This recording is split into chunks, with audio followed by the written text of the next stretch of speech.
Voilà. Léa, on enchaîne tout de suite. Tu es tous les mercredis 20h à la Comédie des Boulevards. C'est ça. Et ce soir, tu nous fais le plaisir de jouer un extrait de ce nouveau spectacle. Avec plaisir. Alors bonsoir à tous. Alors voilà, moi je m'appelle Léa Landau. Et récemment, j'ai fait une chose que beaucoup de gens font. Malheureusement, j'ai revu mon ex. Et alors, c'est sûr, il n'y a plus de doute, revoir un ex, c'est vraiment comme aller manger indien. C'est-à-dire que sur le moment, tu prends du plaisir, mais alors t'en chies pendant des semaines. De toute façon, on ne va pas se mentir, hein, quand tu retournes voir un ex, en général, c'est un peu comme retourner au McDo après 30 ans. C'est-à-dire que soit t'es grave bourré, soit t'as vraiment la dalle. Bon, je vous dirai pas lequel des deux me concernait. En tout cas, on s'est séparés parce qu'on était vraiment différents. Déjà, moi, je suis végétarienne et pas lui. Et j'aurais dû le voir, j'aurais dû le savoir parce que nous, les végétariens, on se reconnaît entre nous. Ouais, parce qu'on a faim. Hein? Si, la famine, tu vois. Non, mais c'est vrai. Alors, les mecs, ils me disent, non, tu sais, moi, Léa, je suis végétarien, mais je mange encore du poulet. Non.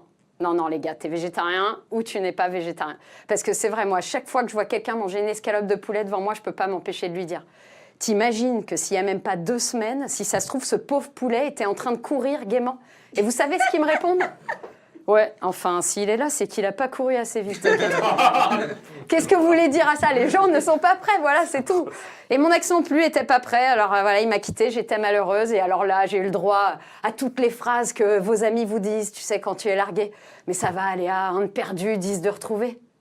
10 ?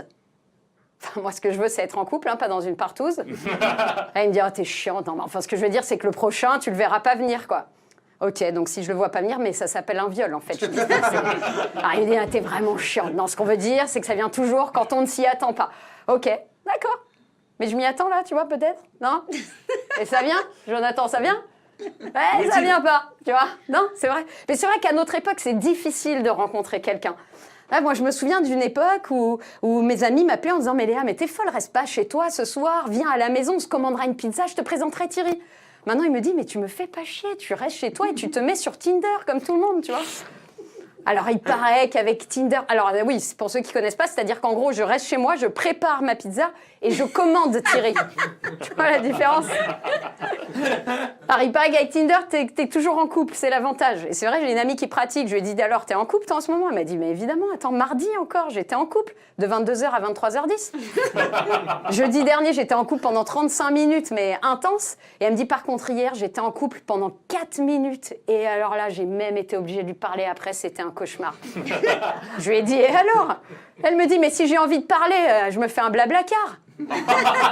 Au moins, tu voyages, tu vois. Elle m'a dit, là, le gars, il m'a saoulé sur place. Il m'a fait un blabla cul, le mec.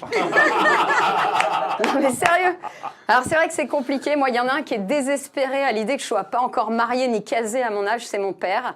Du coup, ça a fait le tour de la famille, tu vois. Maintenant, toutes mes tantes au mariage de mes cousines viennent me voir en me pinçant fort la joue, comme ça, en me disant, alors, ce sera toi la prochaine, ah !» Ça m'énerve. Puis ça fait mal, en plus. Bon, enfin, je vous rassure, elles ont arrêté. Ah bah depuis que je me suis mise à leur faire pareil à chaque funéraille, je peux vous dire qu'elles m'ont laissé tranquille, les tatas. Non, c'est vrai, c'est dingue quand même. Parce que faut dire qu'ils ont raison de s'inquiéter, parce que j'ai 39 ans. Donc c'est le problème. 39 ans, c'est que t'as l'âge de l'entre-deux. C'est-à-dire que pour les jeunes, moi, je suis déjà trop vieille, tu vois. Et pour les vieux, je suis encore trop jeune. Donc, en fait, j'ai l'âge où je ne suis plus considérée par personne, tu vois. De toute façon, j'ai l'habitude, l'entre-deux, c'est toute ma vie. C'est-à-dire que, par exemple, on me dit souvent que je suis pas moche, mais au cas où, on me rappelle que je suis pas canon non plus, tu vois.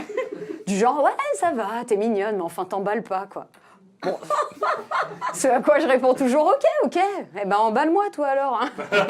Parce qu'on sait jamais. Hein. Ouais, parce que l'autre inconvénient de l'entre-deux, tu vois, c'est qu'à mon âge, ton corps, il devient mi-ferme, mi-mou.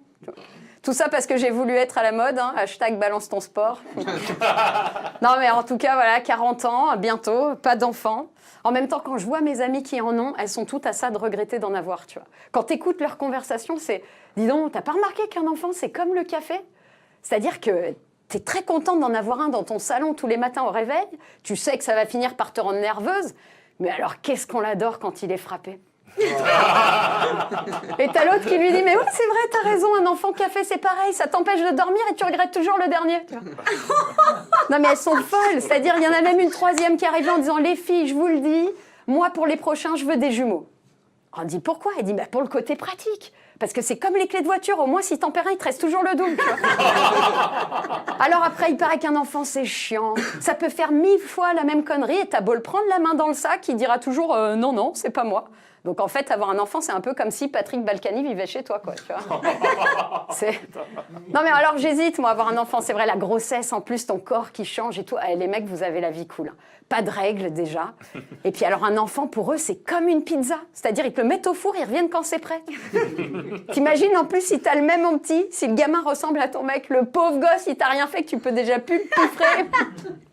Non, non, c'est vrai, donc du coup, j'hésite. Mais en réalité, je vous taquine un peu, messieurs, mais vous savez ce qu'on dit, hein, qui aime bien, châtie bien. D'ailleurs, je vais vous dire, je vous envie en réalité, parce que j'aurais aimé moi-même être un homme. Non, c'est vrai. Juste pour savoir ce que ça fait de manger une banane sans qu'on te regarde bizarrement, tu vois. Et puis... Non, mais vraiment, je vous remercie, messieurs. Puis je voudrais remercier ma mère aussi, comme on est à l'antenne, j'en profite. C'est vrai. Non, c'est vrai, comme elle m'a beaucoup aidée pour ce spectacle, c'est vrai, je teste d'abord toutes mes vannes sur ma mère, en fait. Et en général, celles qu'elle ne comprend pas, je les garde. Donc, merci maman et merci à vous. Bonne soirée. Merci, Jonathan. Merci à toi d'être venu. Avec plaisir.